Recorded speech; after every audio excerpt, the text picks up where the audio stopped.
안녕하십니까. 미국 교육 이야기입니다. 오늘도 그 교육 컨설팅 전문가 김형균 선생님과 함께합니다. 안녕하십니까. 네, 안녕하세요. 김영균입니다. 네, 평안하셨어요. 요새 이쪽은 날씨가 좀 추워졌습니다, 많이. 네, 네. 날씨야, 연말이면은 더 바쁘세요? 아니면은 어떠세요? 전에는 한 11월부터 2월까지가 가장 바쁜 때였는데, 네. 요즘은 1년 내내인 것 같아요. 아, 그래요? 네. 그만큼 이제 미리미리 준비하시는 부모님들이 많아지셨다. 뭐 그렇게 이해를 해도 되는 건가요? 네, 예전에는 12학년 때 오시는 분들이 많았는데, 네. 요즘은 9학년, 10학년이 대세예요. 9학년, 아. 10학년 때부터 준비를 하셔야 되거든요. 네. 그 말씀은 우리 이 방송 들으시는 분 가운데서 해당 학년에 자녀를 두신 부모님들은 좀 신경 쓰셔야 되겠습니다. 네, 그때부터 그렇습니다. 미리미리 준비를 하시는 게 도움이 된다 그러니까요. 학자금에 대해서 저희가 계속 말씀을 나눠왔는데 이 부분에 대해서 잠깐 좀 썸머리 좀 하고 지나가도록 하겠습니다. 학자금 준비에서 가장 중요한 거 몇 가지만 좀 짚어가겠습니다. 네, 학자금을 지원하는 쪽에서는 언제나 투자하는 개념에서 들어옵니다. 네. 그래서 기본적인 파이낸셜 에이드 신청서, 학자금 지원 요청서를 내는 것은 많은 분들이 이것을 무슨 웰페어 신청서처럼 생각하시면 절대 실패합니다. 네. 이건 3자 공동 투자 요청서입니다. 네. 부모님이 학교에다가 나는 얘를 위해서 나의 있는 모든 노력을 다하겠다.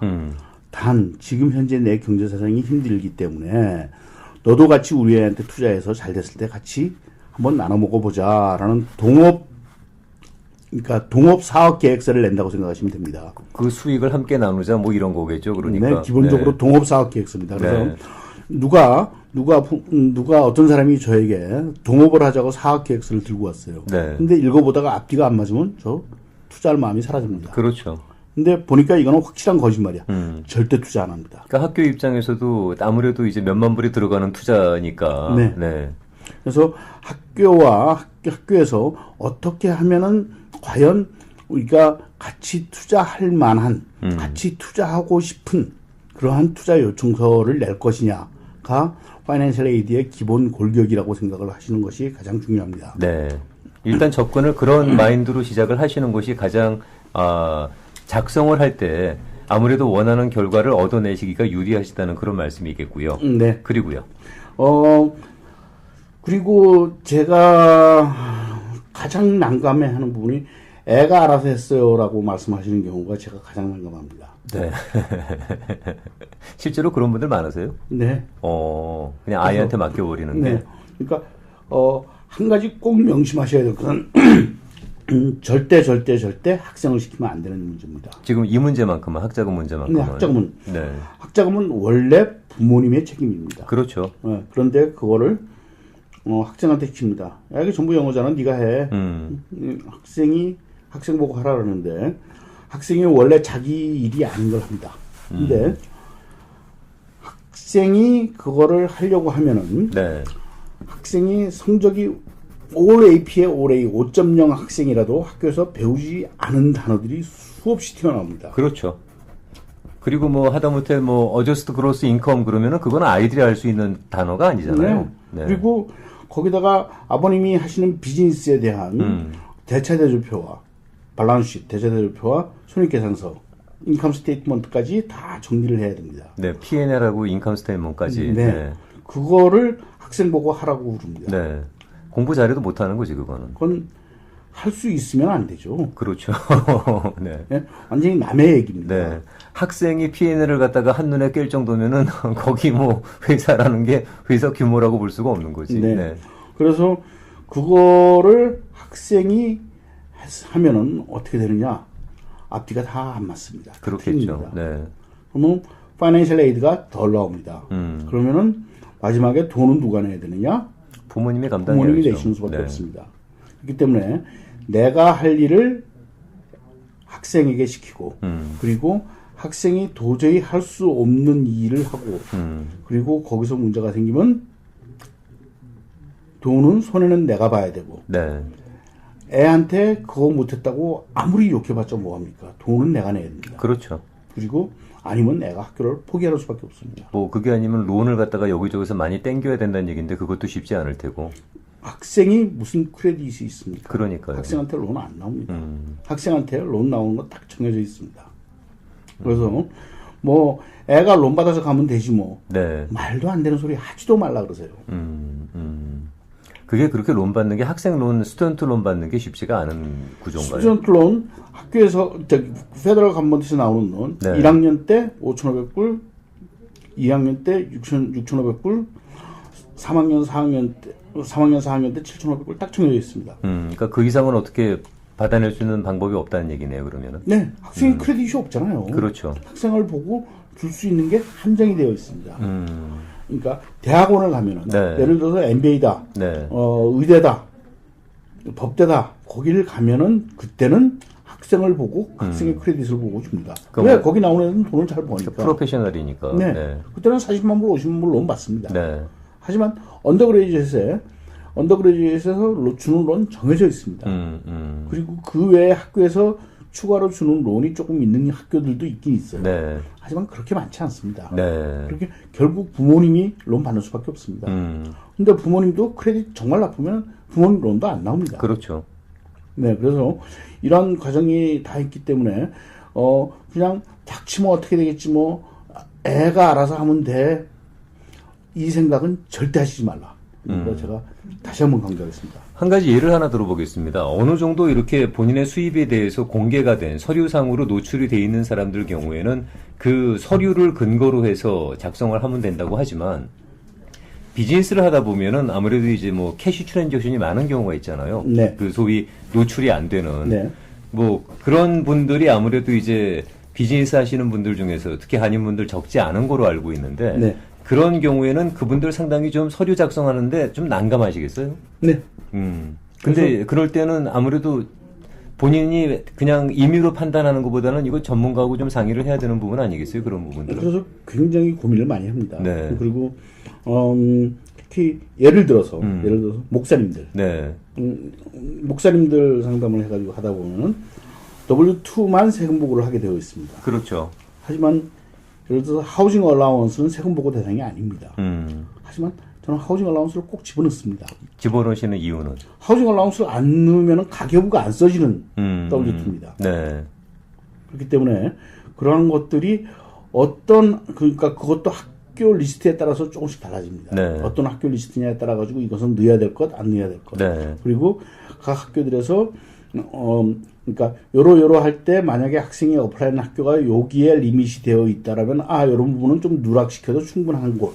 네. 아니면 요 학교를 간다면 없는 것도 있다라고 오히려 더 키워야 될 곳 네. 등등이 구분이 됩니다. 그래서 이거는 무조건 이렇게 해야 되느냐가 없습니다. 네. 학생과 학교에 맞춰가지고 해야 됩니다. 그야말로 케이스 바이 케이스가 되겠네요. 네. 네. 학교가 가장 중요합니다. 자, 저희가 입학 원서를 내면은 합격 불합격을 결정하는 곳이 어디죠? 학교가 결정하겠죠. 학교가 결정합니다. 네. 그 학생이 그 학교에 합격을 하였을 때 그 학생을 얼마나 어떻게 지원할지를 결정하는 곳이 어디죠? 당연히 학교가 결정하겠죠. 학교가 결정합니다. 네. 그래서 학교마다 이 결정하는 패턴과 중요하게 보는 순서가 다 다릅니다. 아하. 그렇기 때문에 거기에 맞춰야 됩니다. 네, 그게 균일화된 공식은 아니라는 거네요, 그러니까. 네, 굉장히 어느 정도 기본은 보편적이겠으나. 많은 분들이 생각하기를 펩사 몇 번째에다가 뭐라고 써야 돼요? 펩사에서 돈을 받으려면 어떻게 돼요? 펩사는 돈 일전도 없는 데입니다. 펩사는 신청서의 이름일 뿐입니다. 네. 펩사의 정보를 가지고 학교에서 어떻게 지원할지를 결정합니다. 네. 그리고 예를 들어서 페더럴 거버먼트에서 나오는 지원금, 스테이트 거버먼트에서 나오는 지원금, 학교에서 볼 때 이거 신청서에 앞뒤 내용 안 맞는다고 하면은 안 받아갑니다. 안 받아가면 안 줍니다. 네. 실제로 페더럴 거버먼트나 스테이트 거버먼트에서 준다라고 통과가 왔는데 그거를 얘한테는 그거 주면 안 된다라고 해서 학교에서 막는 경우 있느냐? 네, 있습니다. 그래요? 네.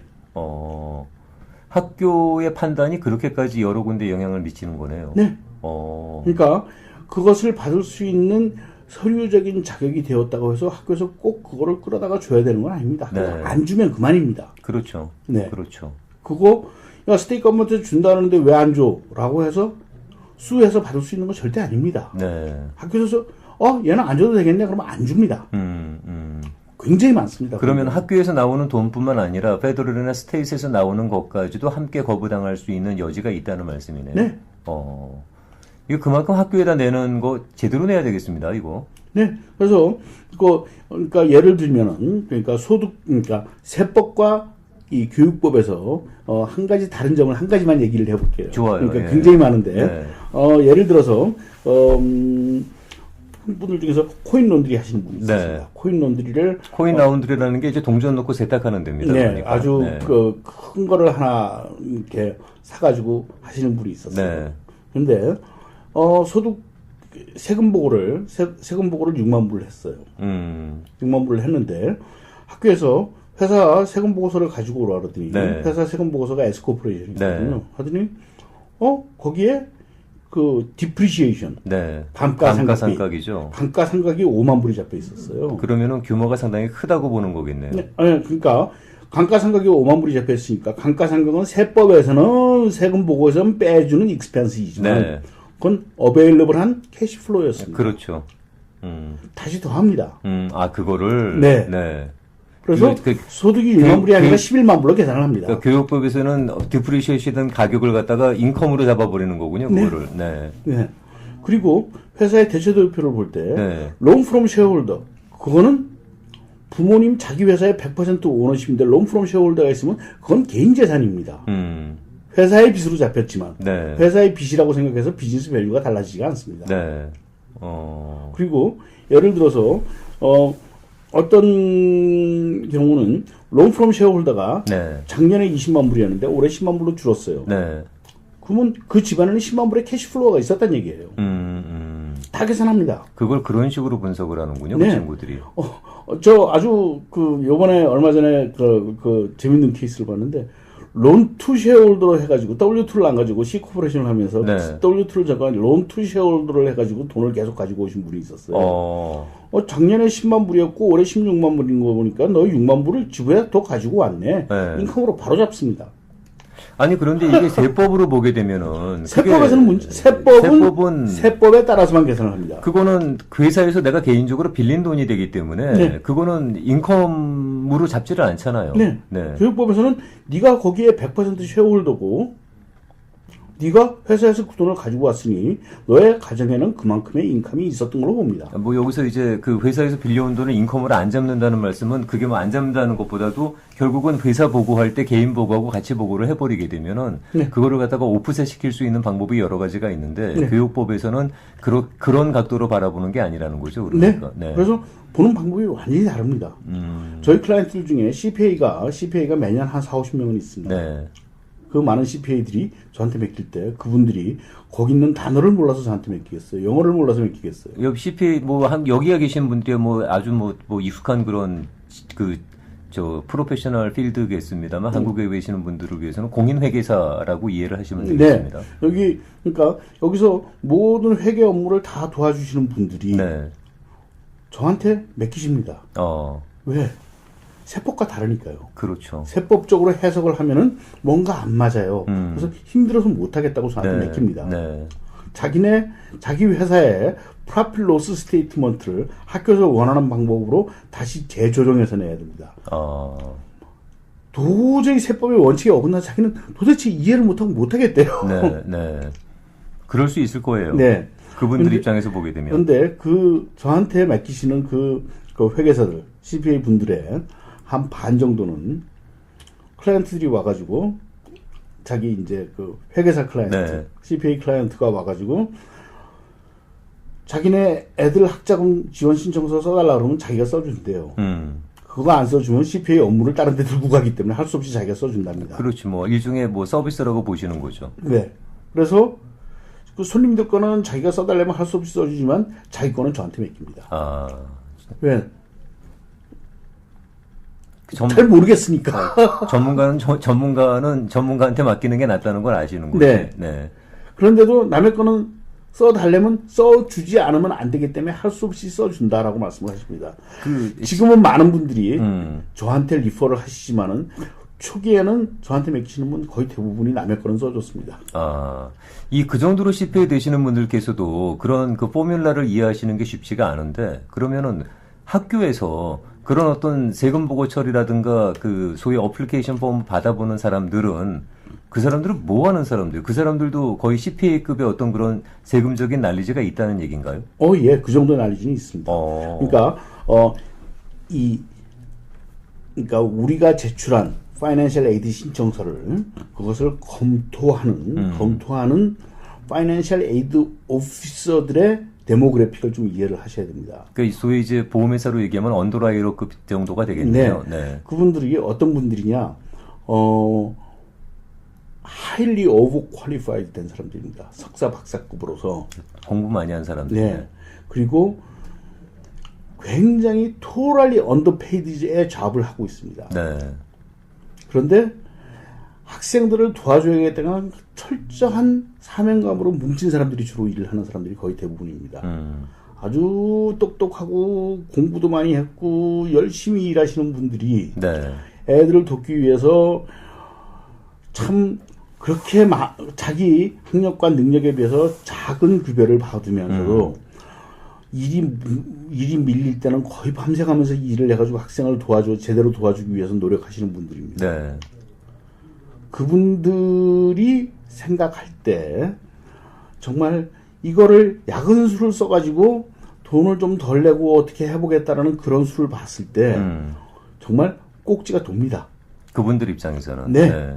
절대 도와주고 싶지 않습니다. 그러니까 돈을 허투루 쓰지 않겠다라는 그런 마음가짐이 기본적으로 계시는 거군요. 네. 나라를 운영하는 사람들이 세금을 그렇게 좀 써주면 참 좋은데. 좋죠. 네.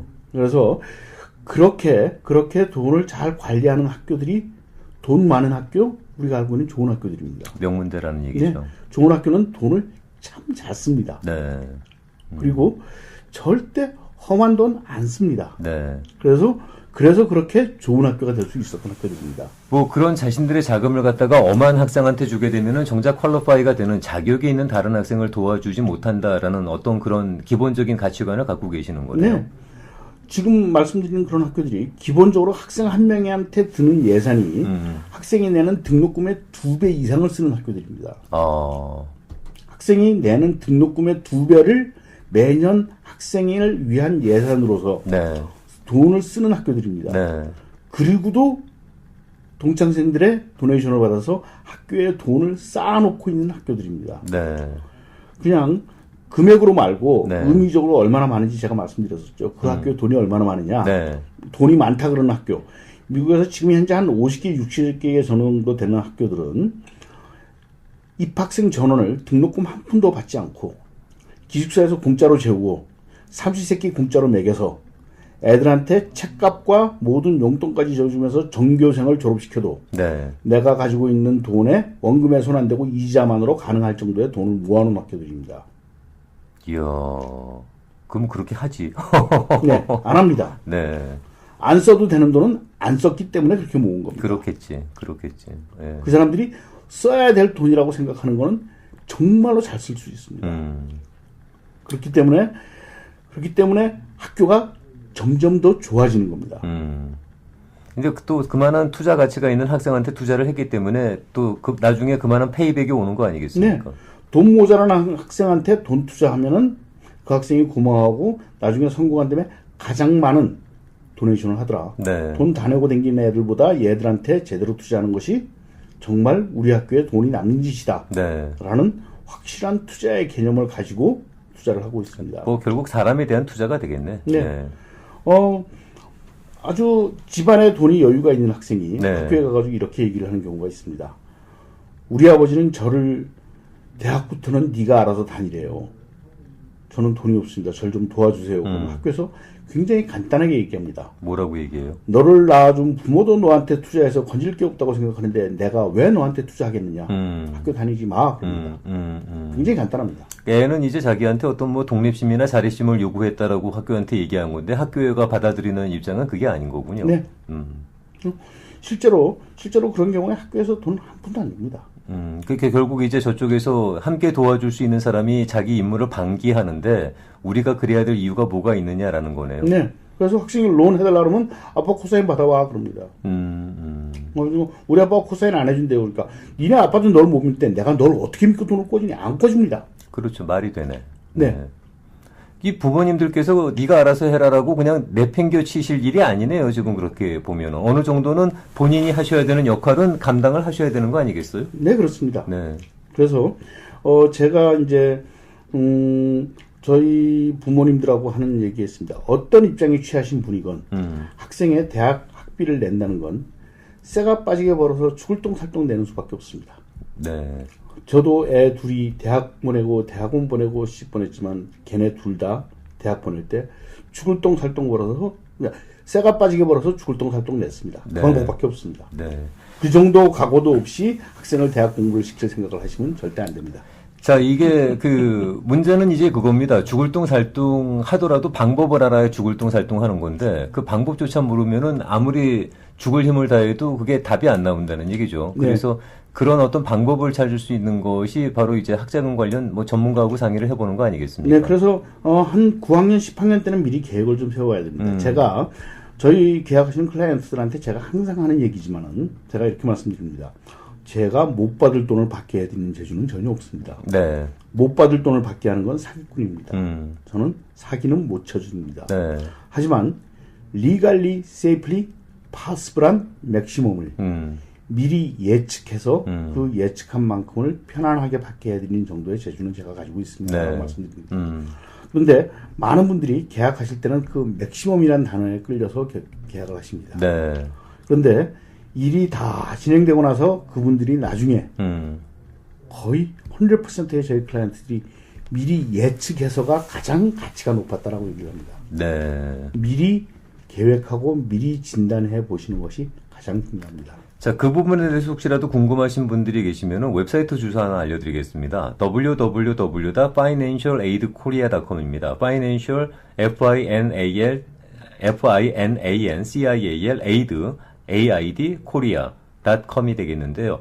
financialaidkorea.com이 되겠습니다. 그리로 방문하셔서 살펴보시게 되면 도움 말씀 받으실 수 있겠습니다. 학자금에 대해서 뭐 몇 주에 걸쳐서 저희가 말씀을 드렸습니다만은 뭐 아무리 강조해도 부족한 부분이 되겠습니다. 그리고 이 학자금을 준비해가는 어떤 실무적인 얘기는 또 앞으로도 계속 이어가겠습니다만 어떤 마인드에서 어떤 방향에서 무엇보다 어떤 자세에서 준비를 해야 되는지에 대해서 다시 한번 썸머리를 해봤습니다. 오늘도 교육 컨설팅 전문가 김형균 선생님의 도움 말씀이었습니다. 말씀 잘 들었고 다음 주에 뵙겠습니다. 네, 고맙습니다. 감사합니다.